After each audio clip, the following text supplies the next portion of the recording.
Nah ini guys, jadi ini black screen. Jadi ketika kalian mengaktifkan virtual machine platform atau Hyper-V, jika contohnya kalian ingin menggunakan emulator atau pakai Google Play Games for PC gitu ya.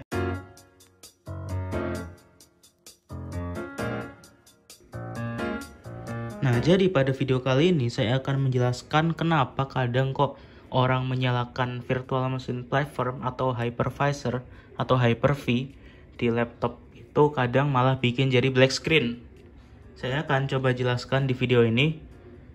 Oh ya, saya pernah bikin tutorial juga cara gimana mengatasi black screen itu di video saya yang ini.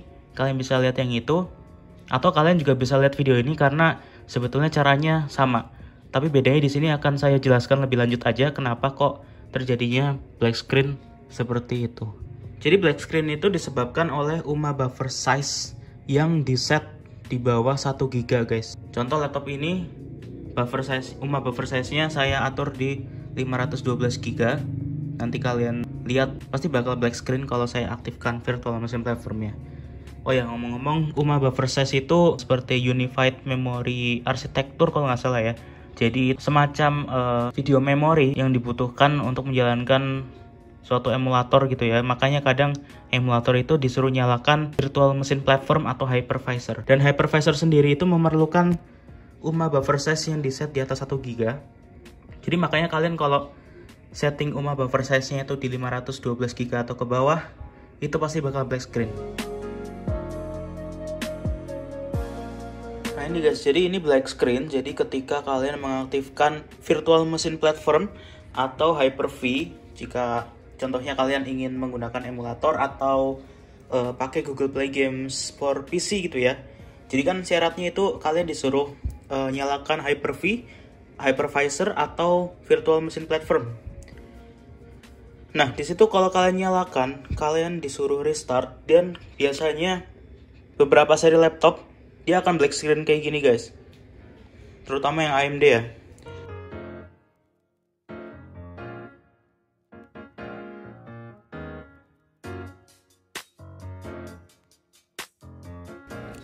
Nah ini, jadi kalau kalian menggunakan laptop AMD gitu ya, jadi jika kalian mengalami black screen ketika mengaktifkan Hyper-V atau virtual machine platform, itu tandanya UMA buffer size-nya itu masih di bawah 1 GB guys. Karena di sini ditulis platform AMD itu membutuhkan ukuran buffer UMB minimal 1 GB.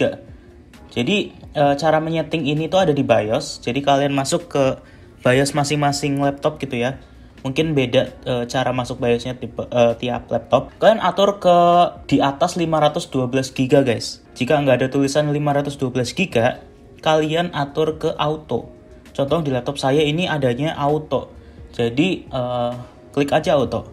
Nanti kalian save lalu restart dan akan nyala lagi laptopnya. Nah, tapi perlu diperhatikan jika kalian set ke auto atau lebih dari 512 MB, jadi di RAM kalian itu akan kepotong guys. Ini contoh saya sedang mengatur ke 512 GB. Maka RAM yang kepotong itu juga 512 GB. Sekitar segitu. Jadi dari RAM 16 GB yang saya punya, saya cuma bisa pakai 15,4 GB guys. Jadi seperti itu. Oke, kita akan kasih contoh bagaimana cara ngaturnya di BIOS. Nah, jadi kita akan coba matikan laptopnya. Ini posisinya kan tadi masih 512 MB ya. Kita atur UMA buffer size-nya. Kita akan coba matikan dulu. Cara masuk ke BIOS-nya adalah kalian tekan tombol power di laptop, lalu kalian spam F2. Kalau di laptop saya ini F2. Kalian spam terus sampai nanti masuk ke BIOS. Nah, ini sudah di BIOS. Kita ke advance mode di sini. Di sini kita masuk ke advance lagi. Nah, di sini kita akan pencet ini UMA buffer size-nya. Di sini hanya ada 2 di laptop saya. Jadi kalian pilih yang auto. Karena tadi kan ketentuannya adalah harus di set di 1 GB minimal ya. Karena tidak ada tulisan 1 GB, pencet auto. Lalu setelah itu di save, change, dan exit. lalu akan merestart guys. Kita akan tunggu aja. Oke, ini sudah nyala setelah kita tadi atur UMA buffer size-nya ke auto ya. Kita akan buka Task Manager. Kita akan lihat di sini. Nah, ini guys. Jadi memori saya atau RAM saya tuh jadi tinggal 13,9 GB, tinggal 14 GB. Jadi kepotong sekitar 2 GB guys. Seperti itu. Jadi kalian mungkin ada yang bingung kali ya. Kok RAM saya kepotong padahal saya punya RAM 16 GB? Mungkin karena UMA buffer size-nya itu kalian set ke auto atau di atas 1 GB itu kalian bisa kepotong gitu RAM-nya. Tentu ini akan makan performa juga jika game yang kalian jalankan itu membutuhkan RAM recommended 16 GB gitu ya. Contoh, saya punya game ini, BeamNG Drive. Ini kalau dijalankan RAM yang kepake tuh di atas 12 GB. Jadi tentu RAM segini pas-pasan, performanya akan sedikit berkurang. Seperti itu guys. Jadi kalian bisa mengatur UMA buffer size-nya itu lewat BIOS. Nah, kenapa kok bisa black screen gitu ya? Kalau ngatur UMA buffer size-nya itu di bawah 1 GB, itu kan emang karena ketentuan dari AMD-nya.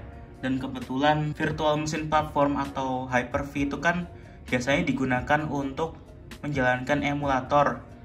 Nah, emulator itu kan tentu juga membutuhkan video memori yang besar. Nggak mungkin emulator itu jalan di video memori sekitar 500 MB. Makanya makanya kita harus ubah ke di atas 1 GB seperti itu guys, untuk bisa menjalankan emulator dengan Hyper-V atau virtual machine platform yang aktif. Oke, mungkin jadi seperti itu. Semoga menjawab kenapa kok kadang orang nyalakan virtual machine platform tapi kok malah black screen. Jadi seperti itu. Oke, terima kasih telah menonton.